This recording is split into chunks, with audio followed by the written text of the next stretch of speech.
boa noite, sejam todos bem-vindos a mais uma live de Direito Processual Civil. Vamos esperar a galera chegar aí. Deixa eu tirar minha música aqui. E aí pessoal, boa noite a todos. Hoje a gente vai fazer questão de concurso público na live de ontem, segunda-feira. Toda segunda-feira eu estou fazendo live aqui também no canal. E estou fazendo tema de Direito Processual Civil. Ontem, o tema que a gente escolheu foram pressupostos processuais. Pô, ficou muito maneiro, a gente falou sobre muita coisa, muita parada interessante, e a gente tratou principalmente dos requisitos de validade, né, analisando aqueles pressupostos. Hoje a gente vai fazer questão de concurso público. Deixa eu pegar aqui, vou colocar lá a primeira questão que a gente vai ver. Deixa eu só ver se já está aqui online, que eu não tô. Ah, tá, beleza. Então a gente vai começar fazendo questão de concurso público, questão de provas anteriores, para a gente estudar um pouquinho aí Direito Processual Civil. Primeira coisa que a gente vai ver são as condições genéricas para o exercício da ação. Tem muita questão que é exatamente assim, a gente tem uma literalidade, ou melhor, né, uma questão bem curtinha, bem informativa, e aí quer saber se você conhece aqueles institutos que estão aqui dentro do nosso CPC. A primeira questão, então, que a gente está vendo aqui, ela coloca lá, são condições para o regular exercício da ação. E na letra A ele vem falando, partes capazes e a demanda regularmente formulada, né? Parar de compartilhar. Ó, quem tá aí? Cláudia, cadê? Cláudia Coutinho, boa noite, tudo bem? Tudo bem? Renata Bustamante Coelho, boa noite, seja bem-vinda também. Vamos aguardando aí enquanto a galera tá chegando também. A gente vai fazer hoje questão de concurso público, a gente vai falar sobre alguns temas relevantes aí para prova, para quem estuda Direito Processual Civil, para quem vai fazer prova de concurso público e tudo mais. Toda terça-feira a nossa live é sempre às 21 horas, né, como regra. Hoje, excepcionalmente, assim como foi na semana passada, a nossa live foi um pouquinho mais cedo, começou às 8 horas da noite. Mas para a próxima semana a gente vai continuar mantendo esse horário aí de 21 horas para fazer questão de concurso público toda terça-feira. Toda segunda a gente tem live aqui com temas de Direito Processual Civil. Quem entrou agora aí foi Controle Público. Cláudio Coutinho, boa noite, tudo bem? Então, cara, quem estava na live da segunda-feira, lembra aí do que a gente viu. Quem não estava, depois olha aí no IGTV, a live tá lá, foi muito interessante e passou extremamente rápido, né? Foi uma live assim bem rápido, foi 1 hora de live, mas foi muito rápido. Então quem mais entrou aí? Ana Luísa Peçanha, boa noite Sônia, a audiência que essa galera tá toda semana aqui comigo, fico muito feliz quando vejo ali o nomezinho de vocês já subindo na nossa live. Então vamos lá, a questão que a gente está começando a tratar é essa daqui, ó. São condições genéricas para o regular exercício da ação. E na letra A ele coloca partes capazes e demanda regularmente formulada. Quem estava aí, como eu estava comentando, né? Quem estava na aula passada, lembra que a gente estava falando sobre os requisitos de validade do processo, e nós verificamos que no requisito subjetivo de validade do processo nós temos os juízes, que devem ser imparciais, que devem ser investidos, que devem ser competentes. E nós vimos também as partes, que devem ter capacidade processual e capacidade postulatória, ou seja, devem ter capacidade de ser parte, devem ter capacidade de estar em juízo, além da capacidade postulatória. Pois bem, numa análise objetiva, a gente verifica como requisito de validade a demanda. E a demanda, ela deve estar regularmente formada, e ela deve também ter um interesse dentro o interesse, né, da própria parte dentro daquele processo, para que ela esteja regularmente formulada. Isso demonstra pra gente que na letra A ele não está falando das condições do exercício do direito da ação. Ele está falando simplesmente de pressupostos processuais como requisitos de validade dentro do processo. Por isso que a nossa letra A não pode ser. Lembrando também que como requisito de validade objetivo dentro do processo, tem esse que é positivo, essa demanda regularmente formulada, mas tem também um que é negativo, ou seja, não pode existir. E não pode existir litispendência, não pode existir perempção, não pode existir a coisa julgada e não pode existir a convenção de arbitragem. Vou falar sobre essas com vocês. Olha lá. Quando a gente tem, por exemplo, a litispendência. A litispendência nada mais é, olha pela palavra, litispendência. Litis vai te lembrar de litígio, vai te lembrar de conflito. Pendência é porque ele está pendente de julgamento. Então, litispendência nada mais é do que um processo que está pendente de julgamento. Ele já existe, mas ele ainda não foi julgado. Se eu, parte, ingresso com um processo que é idêntico a um processo que está caminhando, vai ocorrer ali o quê? Litispendência. Quem mais entrou aí? Deixa eu ver. Foi Joaquim, Bruno Campos, boa noite. Alessandra, meu amor, boa noite. Jamerson, fala meu amigo. Vanessa, Ingrid, boa noite galera. Então olha lá, litispendência. Só que eu acho que antes de falar de litispendência, eu quero te lembrar o seguinte. Quando a gente analisa os elementos da demanda, os elementos da ação, perceba, elementos. Nós temos elemento subjetivo e objetivo. E eu falei para vocês, eu sempre falo, toda hora a gente vê numa análise jurídica algo que é subjetivo e algo que é objetivo. Sempre, sempre, o tempo inteiro a gente vê. Quando a gente olha os elementos da ação, os elementos da ação podem ser subjetivos e objetivos. Subjetivo nós temos as partes. E objetivo nós temos a causa de pedir e o pedido. A causa de pedir nada mais é aquela história contada e como aquela história contada é representada pelo direito. Eu apresento os fatos e como esses fatos têm implicação jurídica. E tenho também o pedido, o que eu quero daquele bem da vida. Qual é o meu pedido processual, qual é o meu pedido do bem da vida, o meu pedido material. Qual é o meu pedido imediato, que é dentro do processo, eu quero que ele seja condenado. E qual é o meu pedido mediato, aquele bem da vida que eu quero no futuro. Eu quero que ele seja condenado a me indenizar em 10 mil reais. Então, elementos da ação, partes, causa de pedir e pedido. Subjetivo, partes, causa de pedir e pedido como elemento objetivo. Sempre que tivermos uma identidade, e grava essa expressão, identidade dos elementos da ação, isso quer dizer pra gente que essa ação, se ela estiver ainda sendo julgada, vai ocorrer a chamada litispendência. Se essa ação já foi julgada, já transitou em julgado, aí a gente tem a chamada coisa julgada material. Calma, que isso daí realmente é muita informação, é muita vírgula que a gente tem que sempre observar. Vamos mais uma vez? Identidades, elementos da ação. Partes, causa de pedir e pedido. Identidade dos elementos da ação em dois processos ou mais. Se eles estiverem em curso, eu tenho a litispendência.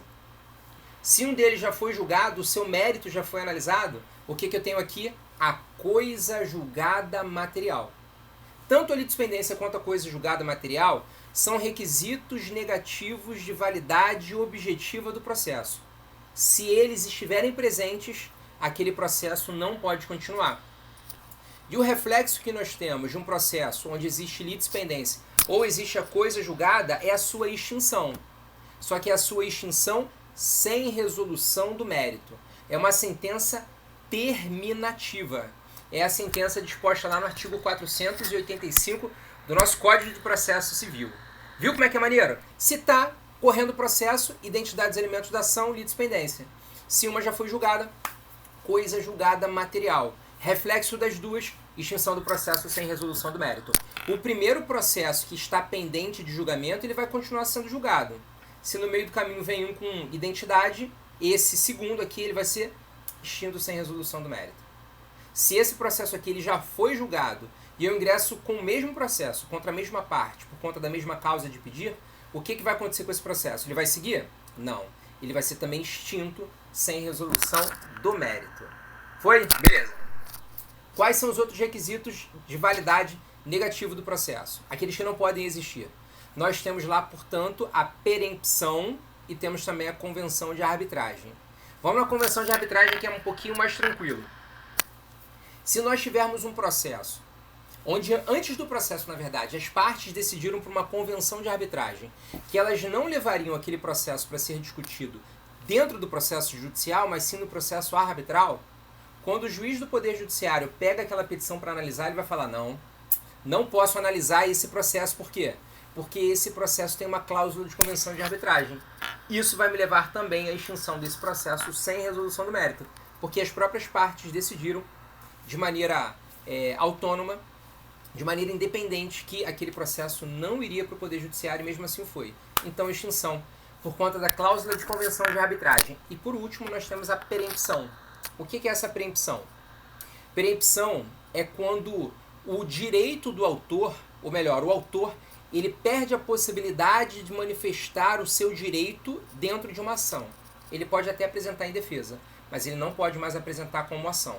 Quando que ocorre isso? Ocorre isso quando essa parte der, o autor, tá? Ele der causa à extinção do processo, sem resolução do mérito, por abandono da causa, por 3 vezes. Cara, olha que bizarro.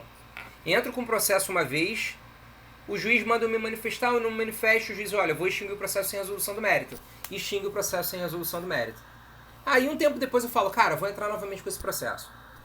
Entro novamente com o processo e perceba, como o primeiro foi julgamento sem resolução do mérito, numa sentença terminativa, ele não impede que eu ingresse novamente com o mesmo processo. O que impede é a coisa julgada material. Aqui nós temos somente a coisa julgada formal. Acabou aquele número de processo. Então eu posso seguir novamente. Na segunda vez eu ingresso com o mesmo processo e dou causa à extinção do processo sem resolução do mérito pela segunda vez. Depois eu entro novamente com o mesmo processo, contra a mesma parte, com a mesma causa de pedir. E eu também dou aso à extinção do processo sem resolução do mérito por abandono da causa. Quando por 3 vezes ocorrer isso aqui, o que o juiz vai fazer? Ele vai colocar para você um carimbo de coisa julgada. Perdão, um carimbo de perempção. Esse carimbo de perempção, sabe o que ele vai fazer? Ele vai impedir que na próxima propositura da demanda, aquele processo siga. Então, quando o juiz, vou pegar aqui meu CPC, ó. Quando o juiz da causa pega aquela petição inicial, consulta lá o registro e verifica que aquela causa já foi extinta por 3 vezes, sem resolução do mérito, por abandono da causa do autor, ele vai pegar aquele processo lá no finalzão e vai carimbar, ó. Toma aqui. Uma decisão condenando ele por perempção. Isso quer dizer que toda vez que essa pessoa entrar novamente com o processo, já tem aquela informação lá no processo judicial. E aí, toda vez esse processo que for protocolado com preempção, ele vai ter que ser imediatamente extinto, sem resolução do mérito, porque isso daí, a preempção, é um requisito negativo de validade do processo. Muita coisa, não é? Direito processual civil é muita coisa. É impossível aprender? Não é impossível aprender. Você vai aprender muitas palavras diferentes, muitas. Olha só quantas que eu falei agora que são diferentes. Litispendência, perempção, essa expressão coisa julgada material, coisa julgada formal, essa expressão causa de pedir, tudo isso é muito diferente. Mas é isso que vai fazer a diferença para a tua aprovação. É isso que vai fazer a diferença para o teu cargo público. É isso que vai fazer a diferença para a tua OAB. É por isso que direito processual civil é tão importante. Porque é difícil todo mundo saber questão de processo civil para gabaritar. E quando tu gabarita na prova, filhão, olha, não tem para ninguém. Tu vai passar com certeza. Combinado? Deixa eu ver quem mais entrou. Deixa eu liberar aqui minha... Opa.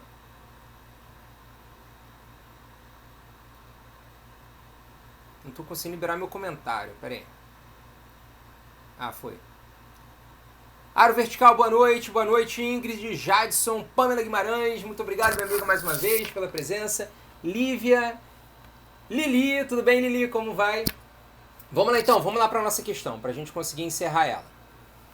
Então, na letra A, a gente está vendo partes capazes e demanda regularmente formulada. A gente pode colocar nessa letra A, que aí está tratando de requisitos de validade do processo. E ele está perguntando sobre o quê?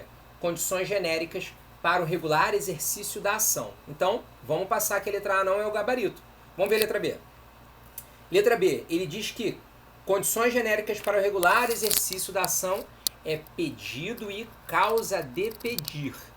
Pedido e causa de pedir eu acabei de responder para vocês. Pedido e causa de pedir nada mais é do que os nossos elementos objetivos da ação ou da demanda. Causa de pedir e pedido são elementos objetivos da ação ou da nossa demanda. Causa de pedir, aquela configuração fática e jurídica, a fofoquinha do que aconteceu e por que isso que aconteceu tem um reflexo jurídico. Por que essa historinha traz para você um direito a uma indenização? E qual é o pedido? Um pedido processual e imediato para que o juiz condene a parte contrária. A quê? A te entregar aquele bem da vida. Se o bem da vida que você persegue é uma indenização, eu peço que ele seja condenado de maneira imediata. Ó, imediatamente condenação. A quê? A me pagar 10 mil reais. A construir determinada casa. A não fazer determinado muro. A realizar uma internação. Tudo isso é o quê? É uma conduta que a gente está querendo como bem da vida. Por isso que é o seu pedido imediato. Quer ver uma informação legal sobre pedido? Também, o pedido ele deve ser sempre certo e ele deve ser sempre determinado. Eu conversei na semana passada com a doutora Vivian Bernard, e ela é especialista em direito digital, trabalha inclusive com legal design, e se tiver alguma advogada, algum advogado aqui, tem algumas informações bem interessantes. Você pode, inclusive, na petição inicial, e lembre, tá? Pedido é requisito da petição inicial. Isso cai na tua prova. O pedido deve ser sempre certo e determinado. Isso cai na tua prova. Agora, você que já advoga e quer saber como vai fazer a petição inicial, perceba que você pode colocar o seu pedido em qualquer ponto do processo. Pode iniciar com pedido? Peço tal. Pode, não tem problema nenhum. Não existe essa forma que vai sobrepor ao seu direito. Não tem esse formalismo exagerado. Existe padrão que a gente segue. Geralmente pelo padrão o pedido está lá no final. Mas você pode colocar a qualquer momento, porque o mais importante é que aquele pedido tenha certeza, ele seja certo, ele esteja expressamente previsto na sua petição inicial. Além disso, você tem que apresentar também aquela determinação do pedido. Eu tenho que qualificar, eu tenho que quantificar, eu tenho que informar exatamente o que eu quero. Senhor juiz, eu quero que ele seja condenado. Beleza, eu tenho um pedido, mas condenado a quê? Quando eu respondo é porque eu estou fazendo a determinação desse pedido. Ok? Beleza, então. Então, causa de pedir e pedido são elementos objetivos da ação, junto com as partes que configuram para a gente o elemento subjetivo. Elementos da ação, partes, causa de pedir e pedido. Logo, a letra B não é a nossa resposta. Letra B não é a nossa resposta.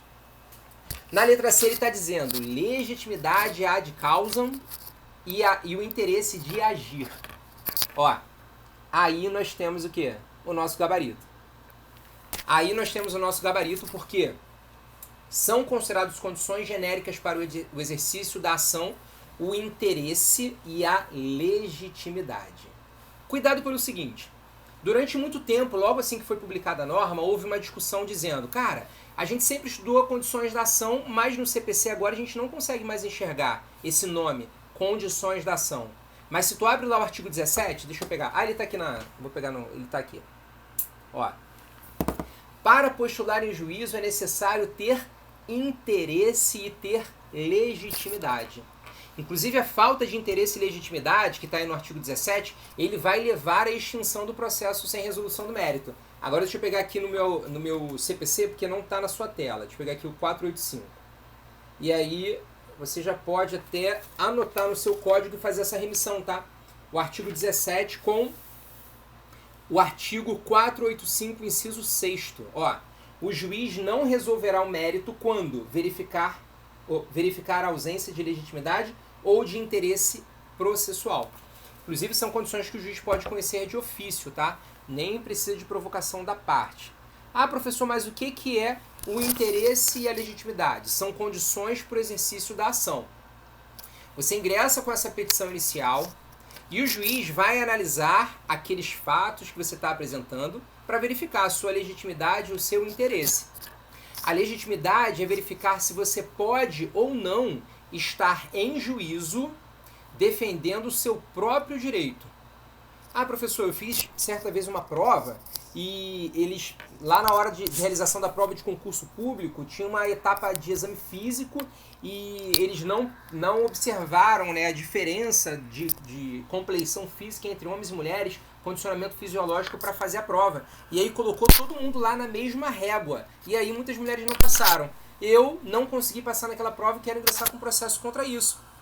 A gente vai poder verificar. Você, concurseira que foi reprovada nessa prova, você vai poder ingressar com processo, você vai ter legitimidade para ingressar com processo em causa própria, defendendo o seu próprio direito. Agora eu vou te dar uma dica de legitimidade extraordinária. Imagina que você mora num condomínio de apartamentos, e aí, na hora de você comprar, adquirir aquele apartamento, naquele prospecto da construtora, da incorporadora, tinha lá que teria uma piscina com 5 raias de 25 metros na piscina, né? E aí você vai lá, quando chega para entrar no seu apartamento, tem só uma pequena piscininha de criança, né? Que tem 20 centímetros de profundidade, quase um deck molhado. E aí quando tu vê aquilo, você fala, não, cara, peraí, eu comprei para outra coisa. Só que isso que eu comprei, que eu adquiri, era do condomínio. Olha, condomínio. Eu não sou o único dono, tem vários outros donos. E aí o que eu faço? Eu ingresso com o processo. Nessa ação aqui eu estarei em legitimidade ordinária. Estarei defendendo o direito próprio em nome próprio. Eu, Rafael, no meu próprio nome, defendendo o meu direito de ter aquela piscina no meu condomínio. E também defendendo o direito de toda e qualquer pessoa que seja condômino daquele condomínio. É por isso que em relação a essas outras pessoas eu estarei em nome próprio, mas na defesa de um direito alheio. O nome disso é legitimidade extraordinária. Quer ver um outro exemplo de legitimidade extraordinária que é extremamente importante? Só molhar a garganta aqui, ó. Quem aqui já estudou improbidade administrativa? Eu acho que todo mundo está estudando para concurso OAB se depara com improbidade administrativa. Improbidade administrativa é um conjunto de penalidades, conjunto de condutas que devem ser observadas pelos agentes públicos que levam a determinadas penalidades que vão ser aplicadas por meio de um processo administrativo ou judicial. É processo judicial, aquelas penalidades só pelo capa preta. Tem um processo judicial próprio, um rito próprio lá para essa ação de improbidade. Quem é que pode entrar com essa ação de improbidade? Quem é que pode ser autor? Pode ser a pessoa jurídica ofendida. Mas também pode ser quem? Quem é que tem legitimidade para propor essa ação? Um órgão que é uma função essencial à justiça, um órgão que tem a função essencial de trabalhar como fiscal do ordenamento jurídico, custos legis. O nome desse cara é Ministério Público. O MP pode ingressar com essa ação. E aí o MP vai entrar com essa ação na defesa, em nome próprio, né? Próprio Ministério Público, na defesa de um direito alheio da própria sociedade e daquela pessoa jurídica que também foi ofendida. Aqui a gente também tem um caso de legitimidade extraordinária. Vai acertar isso em prova? Com certeza vai acertar isso em prova. Vamos lá, deixa eu ver aqui quem mais entrou na nossa live. Ana Luísa Peçanha, eu quero gabaritar. Você vai gabaritar. Tá aqui comigo, tá assistindo essa aula? Você vai gabaritar. Se vai cair na tua prova, você vai lembrar. Caraca, meu irmão. Lembro que o professor Rafael Campos estava falando naquele estúdio com fundo azul. E eu passei porque lembrei daquela questão. Vai ser assim. Cavalcante, Leandra, boa noite, boa noite. Vamos lá então? Vamos dar continuidade aqui. Na letra, a gente sabe, né, já que o gabarito vai ficar, portanto, na letra C. E vamos ver a letra D. Juízo competente e capacidade postulatória. Já falei bem no início, quando a gente tratou na letra A, requisito de validade do processo. O juiz deve ter competência e a gente deve ter uma capacidade postulatória que cabe ao advogado, ao membro do MP e ao defensor público. E de maneira excepcional, essa capacidade postulatória também vai caber a quem? Também vai caber às partes. Capacidade postulatória é aquela de falar em juízo. Quem é que pode falar em juízo? Advogado, membro do MP, defensor público. E essa galera, quando está no processo, ou eles têm uma procuração, ou a autorização para aquela representação já está disposta diretamente na lei. Então a gente consegue identificar que está todo mundo já autorizado a defender os direitos lá daquela parte. Foi, tranquilo. Só que o mais importante é que, em algumas vezes, a própria parte pode ter capacidade postulatória. E é uma maneira bem excepcional, tá? A gente tem, por exemplo, na reclamação trabalhista. Reclamação trabalhista até o 1º grau, a parte pode entrar sozinha, sem advogado. Subiu para a fase recursal, aí não tem como, tem que contratar advogado. Nos juizados especiais cíveis, por exemplo, a gente tem essa possibilidade também da parte estar sozinha, sem a necessidade de advogado, desde que aquela parte ela tenha o valor daquela causa seja de até 20 salários mínimos. Se for superior a isso, ela não vai poder ingressar com aquela causa sozinha, ela vai ter que contratar advogado. E lembra também que para o juizado especial civil, o limite da alçada dele é até 40 salários mínimos. Ultrapassou, você tem que ir para o procedimento comum. Menos de 40, juizado especial civil. Acima de 40, aí tem que ir para o procedimento comum. Foi? Beleza. E até 20 salários mínimos, nós temos que a possibilidade da parte estar sozinha em nome próprio. Ok? E tem também habeas corpus, né? Tem essas possibilidades de maneira excepcional. Então, fechou. Então, a gente já entendeu isso aí. E na última tá lá. Capacidade para estar em juízo e a representação processual. Essa representação processual, ela nada mais é do que uma das figuras da capacidade de estar em juízo. Ou melhor, se uma parte tem capacidade de estar em juízo, ela não tem representação. Ela está sozinha. Se uma parte não tem capacidade de estar em juízo, aí a gente tem a representação. Se for incapacidade relativa, aí a gente tem a assistência. Tem vídeo meu aí, tem GTV também, que eu tratei sobre esses pressupostos processuais, vale a pena a leitura. Melhor não, vale a pena você assistir. Foi? Beleza, então. Então vamos lá, gabarito, a gente já sabe aqui, o gabarito está na letra C. Opa, é letra C, né? Aqui saiu letra A, mas é letra C. Letra A, legitimidade ad causa e interesse de agir. Mas na verdade a gente consegue enxergar lá na nossa questão, que legitimidade ad causa e interesse de agir está na letra C. Foi? Foi. Dá um print aí na tela então. Pega aí essas informações e vamos seguindo. Próxima questão, deixa eu pegar aqui a 3, olha lá. Ana, pessoa civilmente capaz, procurou a Defensoria Pública para que esta lhe patrocinasse a causa. Voltada para a obtenção de uma decisão judicial de reconhecimento de seu direito à percepção de pensão previdenciária, já que, por hora, apenas Fernando, filho de ambos com 12 anos de idade, seria o único beneficiário. Na sequência, Ana, por meio da Defensoria Pública, propôs a medida judicial cabível em face da autarquia previdenciária e do herdeiro Fernando. Beleza, olha só, essa questão aqui, ela vai falar sobre a curatela especial. Perceba, Ana, civilmente capaz. Ela entrou com um processo para ter uma obtenção judicial para reconhecer o seu direito, o direito dela, Ana. Ela tem legitimidade para ingressar com essa ação, legitimidade ordinária, em razão da morte do seu companheiro. Então, ó, Ana e o companheiro tiveram um filho. Tem o nome do filho aqui? Não, Fernando. O companheiro de Ana e Ana tiveram um filho chamado Fernando. E ela procurou a Defensoria Pública para que a Defensoria Pública ingressasse com um processo para que Fernando e ela tivessem direito àquela pensão previdenciária. Beleza.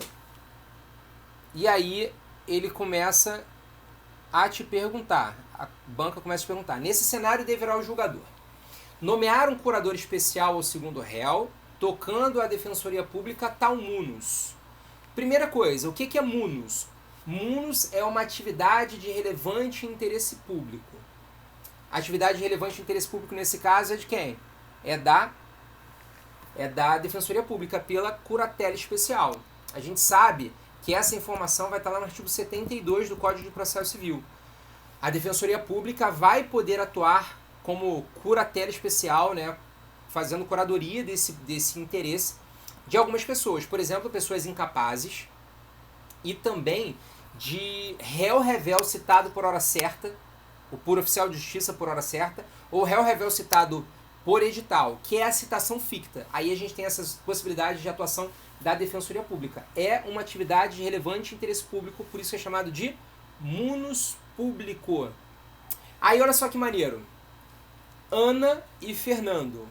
Os dois querem pensão? Sim. Ana quer pensão e Fernando também quer pensão. Eles têm aqui um interesse que é contraposto. Eles não têm o mesmo interesse. Porque cada um quer pegar uma parcela daquela pensão. Numa situação dessa, vai ter que ser dada a curadoria especial ao Fernando, a esse menor que é incapaz. Ele não tem capacidade de estar em juízo. Ele não tem capacidade de estar em juízo e ele não tem representante legal. Perceba que o seu pai faleceu e a sua mãe tem um interesse contraposto. Numa situação dessa, quem é que surge? Surge a Defensoria Pública. Vamos pegar aqui o artigo? Pega aí o seu artigo 72 que eu vou pegar o meu aqui. Olha lá. O juiz nomeará curador especial ao incapaz, inciso 1º, se não tiver representante legal. Ele tem representante legal? Tem. Então, por essa primeira parte não seria caso. Ou então, se os interesses deste colidirem com os daquele, do representante legal colidindo com o incapaz, enquanto durar a incapacidade. Se esse processo durar muito tempo, se esses interesses colidirem durante muito tempo, até cessar a incapacidade do Fernando, ele vai ser representado pela Defensoria Pública. Isso quer dizer que, depois da maioridade, como regra, que ele vai adquirir a capacidade civil plena, aí quem é que fica atuando com ele? Defensoria Pública. Depois disso, vai ser ele próprio, se quiser, daí tem que ver, né, se ele vai pedir ou não o auxílio da Defensoria Pública para fazer a defesa dos interesses dele, mas enquanto for incapaz, enquanto tiver conflito, vai ficar com quem? Com a Defensoria Pública. Vamos ver isso aqui? Olha lá. Ah, tava aqui, ó. O juiz nomeará curador especial ao... Esse primeiro inciso aí é a resposta da nossa questão na letra A. Vamos entender as outras informações dessa questão? Olha lá.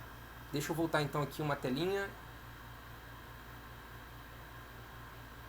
Aqui. Na letra B ele diz: deverá nomear curador especial ao segundo réu. Tá certo também, né? Tocando ao Ministério Público tal munus. Não. Ministério Público não tem essa incumbência. O Ministério Público, ele tem algumas atividades essenciais, algumas funções que lhe são próprias. A principal função, atividade que a gente olha para ele, para o Ministério Público, é que ele seja fiscal da ordem jurídica, custos legis. Ele analisa todo o ordenamento jurídico. E o maneiro de falar de todo esse ordenamento jurídico é que eu vou ter que te lembrar, sabe do quê? Da famosa pirâmide de Hans Kelsen. Quem aí conhece a pirâmide de Hans Kelsen?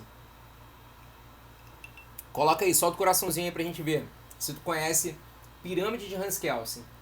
Lá em cima, lá no topo, a gente tem a norma fundamental positivada, escrita, trazida para o nosso meio, essa norma fundamental completamente etérea. Para onde? Para a Constituição. Positivo aquilo, escreva aquilo como a nossa Constituição traga para o nosso dia a dia. Aquelas normas constitucionais são de observância obrigatória, não só para a gente no dia a dia, mas para todo o ordenamento legislativo, todo o nosso ordenamento normativo. Então, se lá no alto a gente tem a Constituição, abaixo da Constituição, as normas supralegais, que são os tratados internacionais de direitos humanos, e abaixo dessas normas supralegais, as normas infraconstitucionais, também chamadas de atos normativos primários, a lei, por exemplo, lei ordinária, lei complementar, medida provisória que tem força de lei, decreto legislativo, resolução do Senado Federal, decreto autônomo do presidente da República. A gente vai ter o quê? Força de lei para esses atos normativos. São atos normativos que estão lá no meio daquela pirâmide, abaixo da Constituição. Mas abaixo desses atos normativos primários, da legislação como um todo, a gente tem um montão de atos também. A gente tem quem? A gente tem... Peraí que eu baixei aqui o volume. A gente tem os atos normativos secundários. Esses atos normativos secundários são também chamados de atos infralegais. Olha que legal. Lá no topo, Constituição, atos supralegais, atos legais ou primários, atos normativos secundários ou atos infralegais. Seguir aquela sequência do nosso ordenamento jurídico. Esse ordenamento jurídico completo pode ser fiscalizado por quem? Pelo Ministério Público. Me responde. Quais são os entes federados? 4. União, Estado, Distrito Federal e municípios. União, vou começar pelo município. O município tem Ministério Público? Não tem Ministério Público no município. Existe um órgão do Ministério Público que vai estar fisicamente no território do município, mas ele não é do município, não é uma estrutura municipal.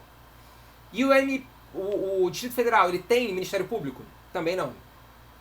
Lá no Ministério Público a gente tem um Ministério Público, lá no Distrito Federal a gente tem um Ministério Público que atua fazendo uma fiscalização do ordenamento jurídico de quem? Do Distrito Federal. Só que ele é chamado de...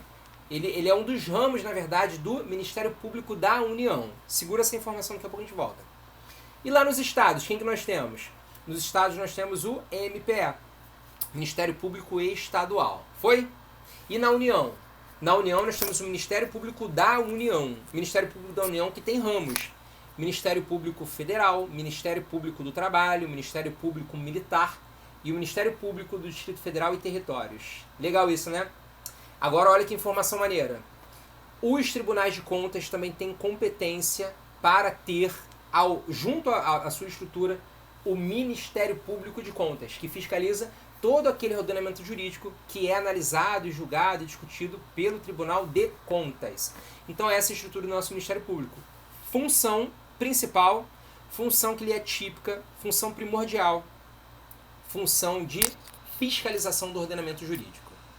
Vamos lá então, vamos para a próxima? Vamos para a próxima questão. Não. Próxima questão não. Ainda estou aqui vendo as assertivas dessa. Então não é o Ministério Público que vai ter esse munus, vai ser a Defensoria Pública pela curatela especial. E a gente tem lá na letra C. Nomear Ana como representante legal do segundo réu, pois ela já figura no processo. Cara, não vai ser o juiz, não vai ser o órgão julgador que vai nomear a Ana como representante daquele menor. Ela já é representante legal daquele menor. Ela é mãe daquele menor. O pai e a mãe já são considerados representantes legais. A questão está completamente furada. Até porque ela vai ter um interesse contraposto e durante o tempo que permanecer essa incapacidade do menor e durante o tempo que permanecer esse conflito, o que a gente vai ter? A gente vai ter, por conta dessas duas informações, a curatela especial. Foi.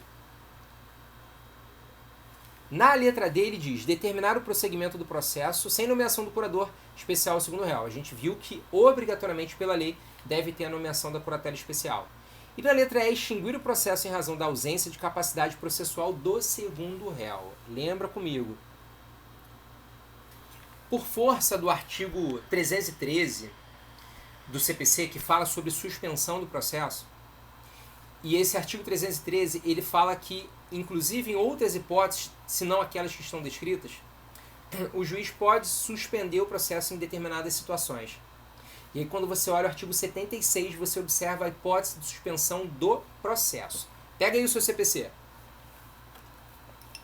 Vou pegar aqui o meu CPC e vou abrir o 313. Salvo engano, o inciso 9º, 7º, deixa eu ver aqui. 313 do CPC, ele vai dizer assim pra gente, ó. Caput, suspende-se o processo. Inciso 8º, nos demais casos que este código regula. Então, é um rol exemplificativo. E quando a gente olha lá o artigo 76 do Código de Processo Civil, verificada a incapacidade processual ou a irregularidade da representação da parte, o juiz suspenderá o processo e designará prazo razoável para que seja sanado o vício. Por força do princípio da primazia da decisão de mérito, por força do princípio do contraditório, por força do princípio da economia processual, o juiz não pode extinguir o processo quando ele verifica essa incapacidade processual. O que ele deve fazer, na verdade, é verificar, intimar, né, o réu, a parte interessada, para que a parte interessada coloque lá um representante correto dentro do processo. Aqui, nesse caso, o juiz ele não pode extinguir, ele deve suspender o processo. Suspende o processo e a gente tem um prazo judicial, não é prazo legal. É o juiz que, num prazo razoável, vai fazer o quê? A definição para que aquela parte conserte. Como resultado, se for réu, a gente vai ter a revelia. Se for autor, a gente tem a extinção do processo sem resolução do mérito. Mas nunca é direto. Combinado? Então, o gabarito dessa questão, letra A, curadoria especial pela Defensoria Pública, a quem cabe fazer esse munus. Por quê? Pergunta aí da Ana Luísa Peçanha. Porque a gente tem um conflito, uma colisão de interesses entre mãe, que quer a pensão, e o filho, que quer a pensão. Se a pensão for, por exemplo, sei lá, de 10 mil reais, vamos lá, pensão top de 10 mil reais, uma pensão estatutária. Se a mãe tiver direito à pensão, ela vai ter direito somente a 5, e o filho também somente a 5. Perceba que esse valor que o menor, o Fernando, vai receber, não é um valor da mãe. O valor é de quem? A pensão é do Fernando.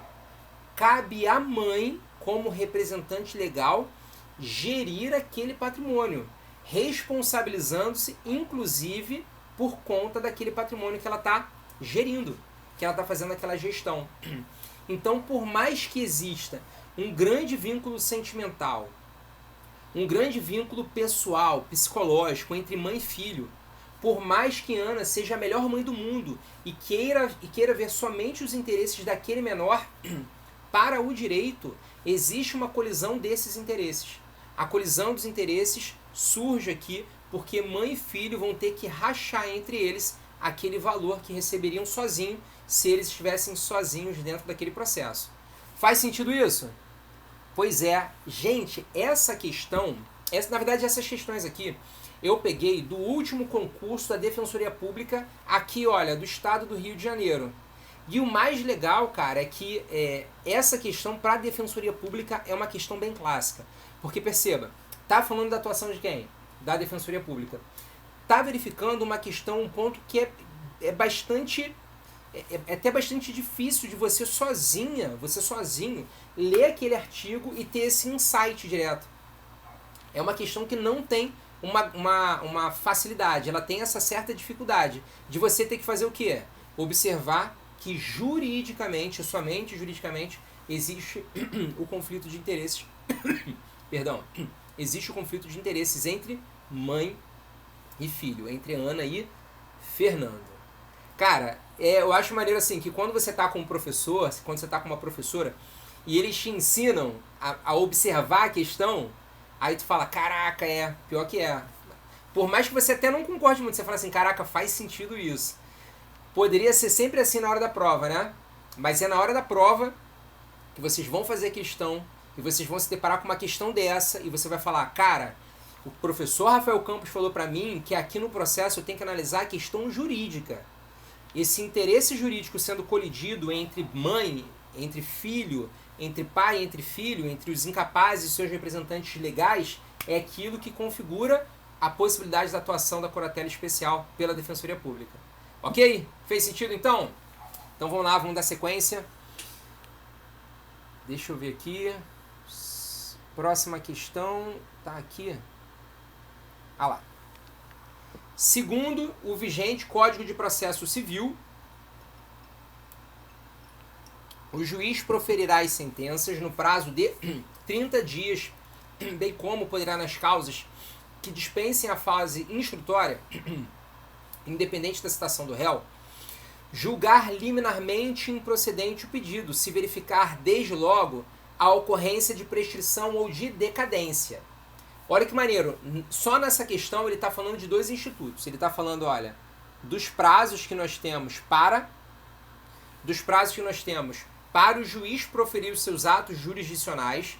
Então o juiz tem 30 dias para proferir as suas sentenças e está trazendo também para a gente uma possibilidade de o juiz verificar dentro do bojo do processo que, se não precisar analisar fatos, se for uma análise completamente instrutória com aquilo que está na petição inicial, e se aquilo estiver contrário à força da jurisprudência, por força de súmula do STJ, súmula do STF, julgamento em casos, acórdãos e repetitivos, de recurso especial e recurso extraordinário, daqueles acórdãos proferidos em incidente de resolução de demanda repetitiva, de incidente de assunção de competência, de súmula, de acordo com súmula do TJ sobre direito local e também sobre prescrição e decadência, o juiz ele pode de cara proferir uma sentença de improcedência liminar do pedido. Vamos ver aqui? Espera aí. Achei. Trata-se de regras processuais que encerram, na verdade, ele quer dizer que falam, que tratam sobre, que te levam a pensar sobre determinado princípio. E ele vai te perguntar, sobre qual princípio? Na letra A ele colocou lá, livre acesso à justiça. O livre acesso à justiça também é chamado do princípio de acesso à justiça somente, e também de princípio da inafastabilidade da tutela jurisdicional. Esse princípio ele vai dizer para a gente o seguinte, as partes, o poder judiciário, a lei não pode excluir que o poder judiciário aprecie qualquer caso que lhe seja apresentado. Não posso ter exclusão do exercício dessa função jurisdicional. O juiz vai ter que sempre analisar. Mas esse mesmo princípio admite que as próprias partes possam fazer um acordo, uma solução amigável. Possam escolher, ao invés de entrar naquela porta do Poder Judiciário, elas podem entrar na porta da solução amigável, por meio de uma autocomposição, uma conciliação, uma mediação. Ou então, eles podem levar até um outro juízo, um juízo que está vinculado, que está acreditado, credenciado ao Poder Judiciário, que é o juízo arbitral. E aí aquele juízo arbitral vai proferir a sentença naquele caso. Livre acesso à justiça diz que a lei não pode excluir da apreciação do Poder Judiciário análise de processo judicial. Mas garante também que a gente tenha outros meios de solução alternativa daqueles conflitos. Ok? É o sistema multiportas. Deixa eu ver lá. 6. Vamos lá. Letra B. Também fala do juiz natural. Esse princípio do juiz natural ele pode ser analisado aí de maneira tridimensional, tá? A gente pode verificar que aquele juiz ele deve ser investido na jurisdição, no exercício da atividade. Também verifica que aquele juiz ele deve ter competência. E a gente também verifica que aquele juiz investido, né, completamente imparcial, esse juiz ele deve ser prévio à existência daquele caso. Isso daí quer dizer que ele veda o chamado tribunal de exceção. Tribunal ad hoc. Primeiro acontece o fato e depois eu crio um juiz para julgar aquele fato. Não. Primeiro eu tenho um juízo determinado por regra de competência na lei. Depois eu tenho quem? Aquele fato. Quem é que vai julgar esse fato? Vai ser o juízo já estabelecido. Princípio do juiz natural. Temos também lá na letra C o princípio da isonomia. Esse princípio da isonomia diz que as partes elas não vão estar sempre ali em par de igualdade. Eu tenho que garantir essa igualdade, mas é uma igualdade material. É por isso que as partes elas vão ter o quê? O juiz vai ser possível dar alguns privilégios processuais. A própria lei faz isso. Sabe que a nossa lei 13.105, o nosso CPC, foi modificada há pouco tempo? Dia 1º de abril foi publicada a lei 14.133, que trata da nova lei de licitações e contratos. E essa lei que trata de licitações e contratos, que eu sei que vai ser um tormento para você concurseira, para você concurseiro, estudante de OAB, para quem atua nessa área de direito público. Mas essa lei ela modificou, sabe o quê? O artigo 1048 do CPC. Pega o seu CPC, lá no artigo 1048, vai ter que incluir mais um último inciso lá nas hipóteses de prioridade na tramitação dos processos. A gente tem prioridade para quem é idoso, para pessoa com doença grave, para os processos que tramitam lá no procedimento do Estatuto da Criança e do Adolescente, também para a mulher, né, melhor, para a pessoa que foi vítima de violência doméstica, e também nos casos que trate de licitações e contratos, conforme lá o artigo 22 da nossa Constituição da República Federativa do Brasil. Faz essa anotação aí, daqui a pouco eu vou postar aí umas informações legais também no meu feed, para você curtir, comentar, enviar para os seus amigos, compartilhar, né, e salvar também essas postagens. Foi? Ok. O que mais que a gente tem? Princípio da ampla defesa. Esse princípio da ampla defesa vai dizer, junto com o contraditório, não é? Que aquela parte ela deve ser sempre escutada anteriormente, antes da decisão judicial, e que seja permitido que ela possa se manifestar dentro do processo. Aí eu vou garantir essa ampla defesa, que as partes possam sempre participar e se manifestar de maneira que elas consigam modificar a interpretação do juízo acerca daquele convencimento, para poder julgar aquele caso. E aí, por último, na letra E, a gente tem duração razoável do processo. Essa duração razoável do processo vai dizer que, olha, gente, não precisamos que o processo seja muito rápido. Também não precisamos que o processo seja muito demorado. A gente tem que fazer uma equação. Então, juiz, quando você verificar num processo que a fase instrutória não vai ser necessária, porque toda aquela informação já está constante da petição inicial.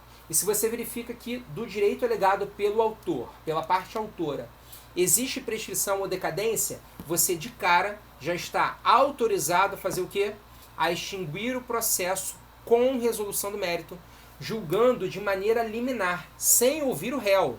Só analisei o autor, vi que o autor está errado e já julgo. É o chamado julgamento de improcedência liminar do pedido, do nosso artigo 332. Dá uma olhada aí na sua tela. Olha lá. As partes, né? Artigo 4º primeiro, né, para falar da duração razoável do processo, está lá. Artigo 139, o juiz vai dirigir o processo conforme as incumbências, e aí ele tem que velar pela duração razoável do processo, é o nosso gabarito. Mas a questão que estava aqui, peraí, escolher outro. A questão aqui, ela fala exatamente sobre qual hipótese de analisar a duração razoável do processo, com o julgamento liminar de improcedência, que está onde? Está lá no nosso artigo 332. Não está na sua tela, mas com certeza está no seu CPC, que está junto a você. Foi? Então beleza, anota lá. Artigo 4º, artigo 139 e também o artigo 332 do CPC. Foi, gente? Foi. Deixa eu ver aqui. Voltar aqui os comentários. Todo mundo que entrou aí de novo. Pessoal, foi um prazer mais uma vez estar aqui com vocês. Mais uma vez a nossa live passou voando, passou muito rapidinho. A gente tem que começar a aumentar aí essa possibilidade de eu me comunicar com vocês. 1 hora só na segunda, 1 hora só na terça, tá pouca coisa. A gente tem muita parada para fazer, porque o meu intuito é fazer com que você gabarite as questões em concurso público, em OAB. Beleza? Vem comigo? Então quero te fazer um pedido agora. Deixa eu só colocar aqui na nossa tela. Temos aqui várias redes sociais que vocês podem me encontrar. No Instagram aqui nesse canal, @RafaelCamposCPC. Lá no Facebook, @RafaelCamposCPC. E se você jogar Rafael Campos CPC, ou mais fácil, clicar o link lá na bio, na minha página inicial do Instagram, você consegue o quê? Você consegue meu link para o YouTube. E aí tem várias postagens aí já feitas para vocês. Tem muito material disponível também, fiquem à vontade. Estou disponível para que vocês me mandem perguntas, questionamentos. Pode interagir lá comigo que eu fico super satisfeito, super feliz com isso. Espero que você tenha entendido tudo que eu falei aqui agora. É bastante coisa, eu sei, mas isso daí é o necessário para que você possa passar para o concurso público, né? Necessário que eu digo de ser muita coisa, tá? Não só essa aula somente não é suficiente, não. Então é isso, pessoal. Um grande beijo para todo mundo que está aqui, um grande abraço, fiquem com Deus. Espero que agora, às 9 horas da noite, vocês possam fazer a refeição de vocês em paz, tranquilamente, fazer alguma revisão, fazer a anotação. Daqui a pouco esse vídeo vai estar aí disponível para vocês também no nosso IGTV. Combinado então? Beleza, pessoal? Eu sou o professor Rafael Campos. Nos vemos na próxima. Tchau!